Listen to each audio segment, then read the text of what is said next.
Next speaker is David Kurylowicz. I'm sorry. David Kurylowicz.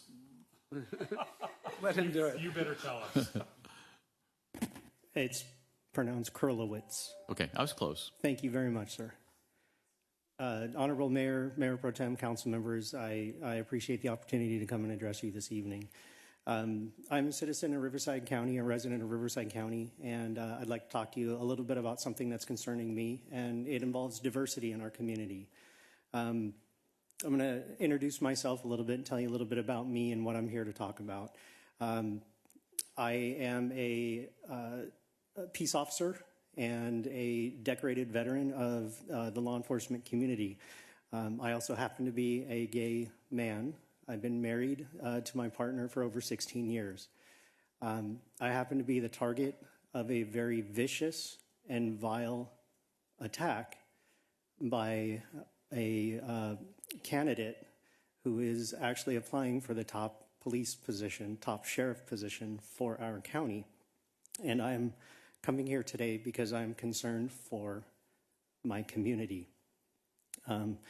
As a gay man, I've faced ridicule and public humiliation by the Bianco campaign for my lifestyle, and my husband has also faced similar troubles. I'm coming here to you today to talk to you about this and bring it to your attention because if this person is willing to do this to me, a veteran police officer of 26 years, decorated in the service, I'm worried what's going to happen with our community. The reason I'm here today is to bring this to your attention and let you know it is real and it is happening to me. And the voice of the community, my friends, are scared. So I'm coming here to talk to you on their behalf. Please, thank you. Thank you, Mr. Kurylowicz. Next speaker is Alan Worthy, and then Les Young. And Mr. Young will be our last speaker unless someone else puts in a card.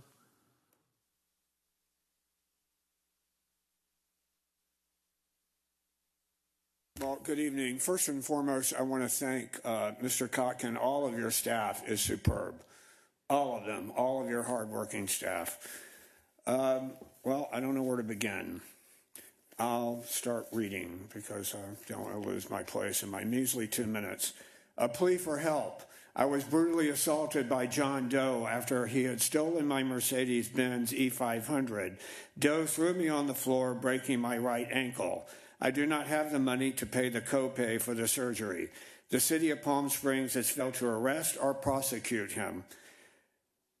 This followed the bogus, fraudulent police reports filed on the DA's office. I have a copy of all three of them right here, Mr. Kotkin, which we have not discussed. This is the receipt here. It's $1,487.75 just to stumble through the door for this surgery. I've already had to postpone it. So I know that Mr. Kotkin owes me another meeting so that he can opine you for the settlement that is long overdue. These three pieces of bogus garbage reports have been used, or the criminals thereof, or thereabout, have fleeced me and my family in the hundreds of thousands of dollars, if not over $1 million. Okay? As I certainly didn't have an appraisal on every single thing in our home. Okay? Chief Reyes, you need to resign. It's enough of this nonsense. Ms. Middleton, I listened closely earlier when you were concerned about groups of people and aging and blah, blah, blah. You left out the disabled, and you left out the fact that this is the caregiver from hell capital of the desert. They've done everything but murder me, and they're still threatening to murder me. I'm still in court with these people, Mr. Kotkin. I have fraud reports. Mr. Worthy, your time is up. Thank you very much. Mr. Worthy, please, your time is up. Reports from you. Okay, our last speaker will be Les Young. Roberts and council members, I'm going to mention two things tonight. The first I'll try to do quickly. The park, if we're not going to get that park started for a year, I will really ask you to go back to Michael Braun to put in the promised grass and watering. 365 days of looking at that hill and not being able to use that park for our citizens is just not acceptable. Please. Second thing I'm going to talk about is David. I've gotten to know David in the last month or so, and I share his fear. My story is I'm starting to look at undocumented people and understand the fear that they feel in their homes, fear to step outside, or documented people who may look as if they're undocumented. As a gay man, if I decide to go shopping in Palm Desert, where they employ the sheriff's district, and their leader says, you're not going to be gay while you work for me, and it's okay to do what you want to gay people, am I at risk for driving 20 miles? That takes me back 25 years, and it really, really scares me that people are doing this, and none of us are aware of it. It is imperative that this be talked about. And again, I've lived as a Democrat my life, and it didn't impede me because this is a Republican issue. But today, we don't have a Democrat running for sheriff. We have two Republicans. One is not great, and one is horrible for us. And we have an opportunity to raise this and raise the awareness. Please do that. Thanks. Thank you, Mr. Young. That concludes our public comments. And first, Mr. Kurylowicz, Mayor Pro Tem has asked for you to come up. He has a couple questions. Mr. Kurylowicz, could you step up to the podium, please? Thank you, Mr. Kurylowicz. If you don't mind, I just had a few more questions for you. Yes, sir. Thank you for coming to see us, and I find your story very compelling. How can we help?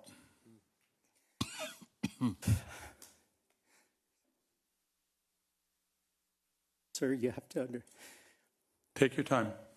excuse me, sir, you have to understand, I didn't intend on coming forward. I talked with some friends that live out here, and I volunteer in the community out here. I came to them because I felt alone, and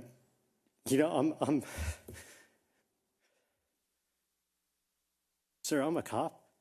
I'm not supposed to be like this, and I'm scared. I'm scared for my friends that are in the department that are going to leave, because if we get a boss, if we get this boss in, they've told me, look at what he's doing to you, and you're a captain. We have no future here. And they're going to leave this agency. They're going to leave law enforcement. They're going to force us back into the closet. I've never been the type of person to wave the flag. I believe I've earned my position on my merits and qualifications and work ethic. And to be attacked for a part of me, and have my home stalked and invaded, and trying to explain to my children what's going on, why dad is under some pressure. I'm afraid for what's going to happen if this person becomes the top cop in our county. And I'm not here to change votes. That is not what I'm here for. I'm here to put a face to something that's happening, and to let people know your candidate and know who you're supporting. On the face, he and his campaign comes off as very nice and credible. But I'm here to tell you, the attacks that have occurred on me have taken its toll. Everything I've said, everything that I'm talking about can be verified. Everything is available. And Mayor Pro Tem Council, I would be more than happy to provide you with the documentation. I'm not giving you anything that is not independently verifiable. And to hear you say, how can you help? I didn't have a voice until I drove down here today. And that means a lot. Thank you so much. We obviously can't really speak about this now, but I know my colleagues are probably as affected by this as I am, and I want to tell you that I'm very grateful that you came to speak with us. Obviously, these are kind of issues that we don't necessarily deal with here in Palm Springs directly, but granted, we live in a bit of a bubble, but we very much care and are very much advocates for non-discrimination. And so, again, I think you have us all thinking at this point. Thank you. Thank you. Thank you. Thank you. Thank you. Thank you, Captain Kurylowicz. Okay. Next item, City Council and